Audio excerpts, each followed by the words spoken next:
നമസ്കാരം. അമേരിക്കയ്ക്കൊപ്പം ഓസ്ട്രേലിയയിലെ സിഡ്നിയിലാണ് ഷോപ്പിംഗ് സെൻറ്ററിൽ കത്തി ആക്രമണം നടന്നത്. അമേരിക്കയിൽ അനുദിനം ഇത്തരം ആക്രമണങ്ങൾ നടക്കാറുണ്ട്. പ്രത്യേകിച്ചും യുവാക്കളാണ് ഇത്തരം ആക്രമണങ്ങൾ നടത്തുന്നത്.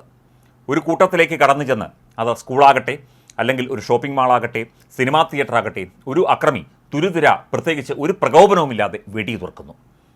ഇത് അമേരിക്കയും ലണ്ടനും ഒക്കെ സാക്ഷിയായ സംഭവമാണ്, അല്ലെങ്കിൽ സംഭവങ്ങളാണ്. നിരവധി പേരാണ് ഇത്തരത്തിലുള്ള പൊതു ഇടങ്ങളിൽ നടത്തിയ ആക്രമണങ്ങളിൽ കൊല്ലപ്പെട്ടത്, പരിക്കേറ്റത്. ഇത്തരം രാജ്യങ്ങളിൽ ഇത്തരം സൈക്കോകൾ അല്ലെങ്കിൽ മാനസിക വിഭ്രാന്തിയുള്ളവർ ഉണ്ടോ, അല്ലെങ്കിൽ അവരെ നിയന്ത്രിക്കാൻ എന്തെങ്കിലും നടപടി ഇത്തരം രാജ്യങ്ങൾ കൈക്കൊള്ളുന്നുണ്ടോ തുടങ്ങിയ ചർച്ചകൾ പലകുറി ലോകമാധ്യമങ്ങളൊക്കെ തന്നെ നടത്തിയതാണ്. പക്ഷേ കത്തിയാക്രമണങ്ങളും വെടിവെപ്പ് ആക്രമണങ്ങളും സ്കൂളുകളിലും കോളേജുകളിലും നടക്കുന്ന ആക്രമണങ്ങളും ഒക്കെ തന്നെ അമേരിക്കയിലും തുടരുകയാണ്. അതിനിടയിലാണ് സമാധാനപരമായി ആളുകൾ ജീവിക്കുന്ന ഓസ്ട്രേലിയയിലെ സിഡ്നിയിൽ നാടിനെ നടുക്കിയ ഷോപ്പിംഗ് സെൻറ്ററിലേക്ക് കത്തിയാക്രമണം ഉണ്ടായത്. കത്തിയാക്രമണത്തിൽ മരിച്ചവരുടെ എണ്ണം 6 ഉയർന്നു. സിഡ്നി ബോണ്ടി ജംഗ്ഷനിലെ വെസ്റ്റ് ഫീൽഡ് ഷോപ്പിംഗ് മാളിൽ നടന്ന ആക്രമണത്തിൽ 9 മാസം പ്രായമുള്ള കുട്ടി ഉൾപ്പെടെ നിരവധി പേർക്ക് പരിക്കേറ്റു. കത്തിയുമായി എത്തി മാളിൽ ഭീകരാന്തരീക്ഷമുണ്ടാക്കിയ അക്രമിയെ പിന്നീട് പോലീസ് വെടിവെച്ച് കൊലപ്പെടുത്തി. പ്രകോപനമൊന്നുമില്ലാതെ അക്രമി ഷോപ്പിങ്ങിന് എത്തിയവരെ ഇടതടവില്ലാതെ കുത്തുകയായിരുന്നു. അക്രമിയുടെ ലക്ഷ്യം വ്യക്തമല്ലെങ്കിലും തീവ്രവാദ സാധ്യത തള്ളിക്കളയാനാവില്ല എന്ന് new south Wales police assistant commissioner Antony cook അറിയിച്ചു. ഈ ഘട്ടത്തിൽ അയാൾ ആരാണെന്ന് അറിയില്ല. ആളെ തിരിച്ചറിയാൻ ശ്രമം തുടരുകയാണെന്ന് അദ്ദേഹം പറഞ്ഞു. ധീരയും ബുദ്ധിമതിയുമായ ഒരു വനിതാ പോലീസ് ഓഫീസറുടെ കൃത്യസമയത്തെ ഇടപെടൽ കൊണ്ടാണ് കൂടുതൽ പേർ അപകടത്തിൽപ്പെടാതെ രക്ഷപ്പെട്ടത് എന്ന റിപ്പോർട്ടുണ്ട്. വനിതാ ഓഫീസർ കത്തിയാക്രമണം നടത്തിയ അക്രമിയെ ഒറ്റയ്ക്ക് നേരിടുകയും അയാളെ വെടിവെച്ച് കൊല്ലുകയും ചെയ്തു.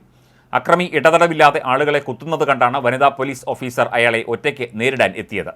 പരിഭ്രാന്തിയിലായ ആളുകൾ വേഗം പുറത്തേക്കുള്ള വാതിലിലേക്ക് ഓടുമ്പോൾ വനിതാ പോലീസ് ഓഫീസർ അക്രമിയെ പിന്തുടർന്നു.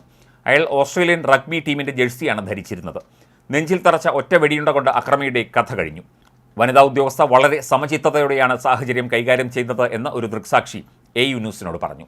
കത്തി താഴിടാൻ അക്രമിയോട് ആവശ്യപ്പെട്ടെങ്കിലും അയാൾ തയ്യാറായില്ലെന്ന് മാത്രമല്ല, വനിതാ പോലീസ് ഓഫീസർക്ക് നേരെ കുതിക്കുകയായിരുന്നു. അപ്പോഴാണ് വെടിപൊട്ടിയത്. അവർക്കത് ചെയ്യാതെ നിവൃത്തിയുണ്ടായിരുന്നില്ല. അവരത് വളരെ സമചിത്തതയോടെ ചെയ്തു.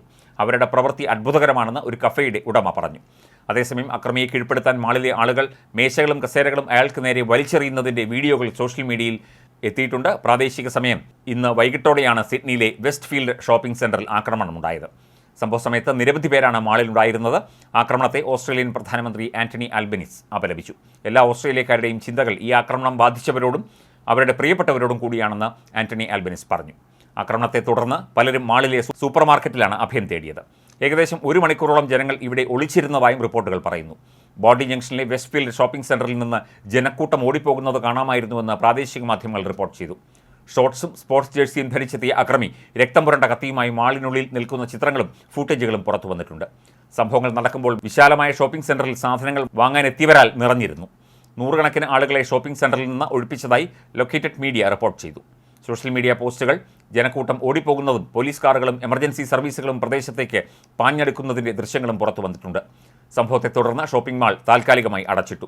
ജനങ്ങൾ പ്രദേശത്ത് നിന്ന് ഒഴിഞ്ഞു പോകണമെന്ന് പോലീസ് അഭ്യർത്ഥിച്ചു.